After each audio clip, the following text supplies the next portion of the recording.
Good morning, everybody. Today is the final day of a week-long observance of the tragedy of Storm King Mountain in Colorado. 25 years ago, 14 people lost their lives on that mountain, and an additional 35 survivors managed to get out of harm's way. The entire fire community, both wildland and structural, was impacted by that event. I'd like to suggest we take a moment of silence to honor those fallen and the survivors. Thank you.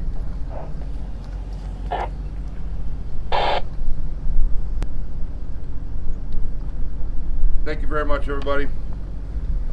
Let's get out there and be as safe as possible and get everybody down off the hill in one piece tonight. Thank you. Good morning, John Bonk, incident meteorologist. A little bit warmer, a little bit drier today, and looks like we had an okay inversion setting up, at least around the fire area, that kind of mitigated some of the recoveries we've been seeing the past several nights. So humidity around that 1,600 foot level at our Chattanooga ROS, that's a little ways, just a few miles northeast or northwest of the fire, returned up to about the mid 60% range. So we're on that increased warming, drying trend, and then a couple things to clue into in the weather and the fire behavior that you might already be looking at, hopefully. The mixing height today is a little higher than it was yesterday. It's going to continue to get higher over the next few days. What does that mean? Continued instability growing, and that's good for increased fire behavior. So you'll notice today that we have potential for slightly increased spotting distances, right? Another thing too that you all, I'm sure, are noticing, it's drier this morning than it was yesterday and than it has been for the last several days. We didn't get our H recoveries overnight that we have in recent days. The night shift reported out that things are already standing up in places this morning. So everything you saw yesterday will apply to today, but bump it up a little bit. We started this morning talking about the events at Storm King Mountain, and just remembering what a watershed moment that was in our organization.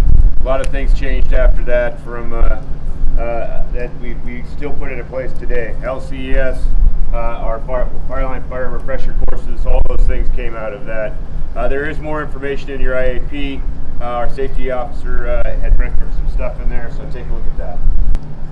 The advantage that we have now that we didn't have a week ago is that we've had time to plan. We've had time to get that point to where we can execute what we have set up as our priorities. So when we get out there today, we take a look around, we continue to implement the burnout operations, we continue to go direct on the northwest corner down there at Chattanooga, and we continue prepping those lines that we have along the rest of our perimeter in case we need those. That's our backup plan. That's what we need to have in place. We need to have that ready. We need to be communicating how that works. So today when we go out there, remember to communicate. That's one of our biggest problems. We go back and look at any of our tragedies. There was a breakdown in communication.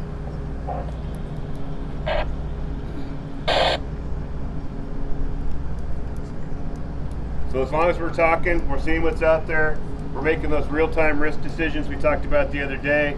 We should have a successful shift. We'll start getting around to wrapping things up on certain parts of the fire, and then be able to move on to the next one.